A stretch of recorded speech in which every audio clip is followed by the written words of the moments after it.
everyone, so today I'm going to be doing a book review, and the book I'm going to review is Sabriel by Garth Nix. So first I'm going to tell you what the book is about, then I'll tell you what I thought about it. So this book is of course a fantasy book and it's set in this world where there is a thin line between the living and the dead.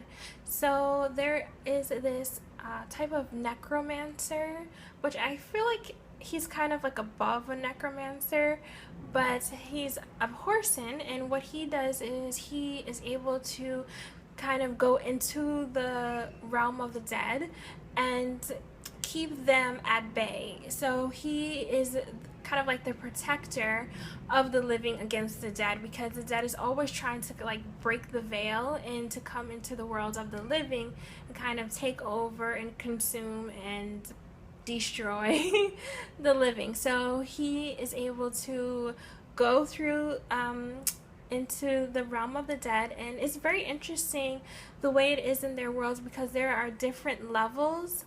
I guess I could say different levels of death. Once you're dead, you have like different stages to go through. And so what happens is one day the Abhorsen goes missing, and he has a daughter, Sabriel, and Sabriel is out to search for and to find her father, who she has no clue where he is, no clue what happened to him.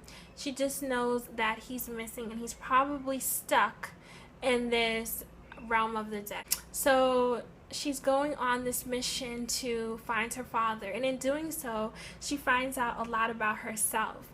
As she's going to look for him, everyone that's coming up to her, whether they're good on her side or bad, keep calling her Abhorsen, and she's like, what? That's my father's name.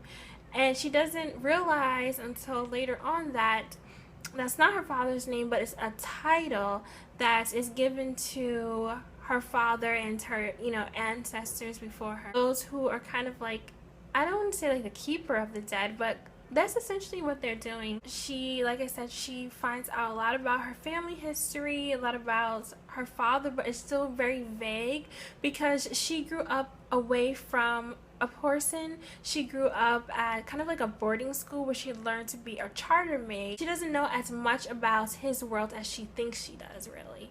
And so she's finding out everything along the way. So it's very, very interesting. I found this story to be extremely interesting, and I did really enjoy it. Sabriel as a character was pretty good, because a lot of times the main character, the heroine, is annoying and like extremely annoying, but I didn't find her annoying. I felt that like I understood that she didn't understand anything, that she didn't know anything, that she was just trying to learn, and she just really wanted to save her father. And there's also Maggot, who is like, he's a spirit in the form of a cat. So he has a lot of cat-like personalities, or he's just like, I feel like he's like a spirit guide. Has been within her family for a generation, so he has had so many Abhorsens as his like master, that it doesn't really faze him, and he kind of answers her questions, but he wants her to figure out everything for herself. So I like that about him, that he was more trying to guide than anything else. And then we have Touchstone, who is very interesting. It's very interesting the way they meet each other. And at first he was a little dun-dun. I was like, I don't know about this guy, but it's like he had to get his bearings. And once he did, I was like, oh, I really like him. And then the story just progressed. I was like, oh wow, this is really interesting. So it was interesting. It was a good book, and I would recommend it to you to read. This is a part of a trilogy, so I will leave in the description the names of the other books and the Goodreads page for this book, just in case you want to read it. My rating for this book is 3.5 stars. It was good. I did like it. And I would say that like you don't have to run out and rush to buy it or rush to read it, but if you kind of just like, oh, I don't know what else to pick up, I would recommend you picking up this book. And I think if you're in a reading slump, this could help you out. So thank you guys for watching, and I'll see you in the next video. Bye.